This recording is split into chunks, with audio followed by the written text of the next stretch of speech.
an unfortunate routine keeps playing itself out with the Biden administration. First, they implement bad policies that create problems. Then they propose solutions that are really just more bad ideas. Case in point is inflation. Democrats spent last spring unleashing a deluge of reckless spending on our recovering economy. They spent the rest of the year trying to pull off yet another taxing and spending spree. And now they want to pass a massive tax hike while families are already hurting. Unfortunately for the American people, the same thing is playing itself out in the world of energy policy. Since day one, the Biden administration has done its best to wage holy war on American domestic energy production. The predictable result, thanks to these policies and the broader inflation that Democrats have fueled, is that American families are hurting badly. Across the board, energy costs have risen nearly 32% in a year. But now comes the third part of the unfortunate routine. A slew of bad far-left policy choices and proposals that would make the pain for the American people actually even worse. Some Democrats are pushing for a massive new tax on companies involved in developing and exporting American energy.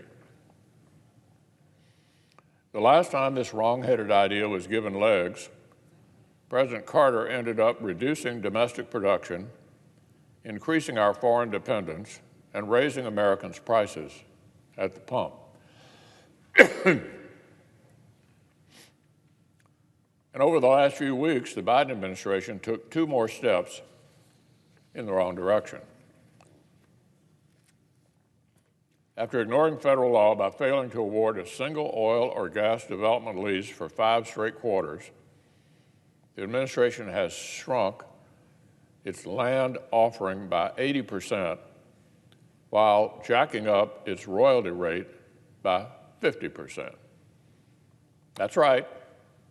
Democrats' response to supply shortages and sky-high prices at the pump is to make American energy even less available and even more expensive. Meanwhile, it's begun to tear up the regulatory reforms put in place under the last administration to streamline infrastructure project permitting. Biden and his team struck the match on a historic surge in energy prices and are now making it even more expensive for American producers to boost supply. They endorsed a bipartisan infrastructure bill and are now making it harder for American builders to get the work. And of course, Democrats are still itching to resurrect their Green New Deal. In the midst of historic inflation, they want to jack costs up even further for consumers while making America wildly dependent on China and other regimes with abysmal environmental and labor standards. The same Democrats who don't want us responsibly exploring for oil and natural gas also don't want us responsibly exploring for critical minerals either, and want to tie up American manufacturing in red tape. So the administration's war on American energy has left destruction in its wake. The only idea they have left to try is the one that would have worked from the beginning. Unleash the abundant, affordable, and reliable supply we've got right here at home.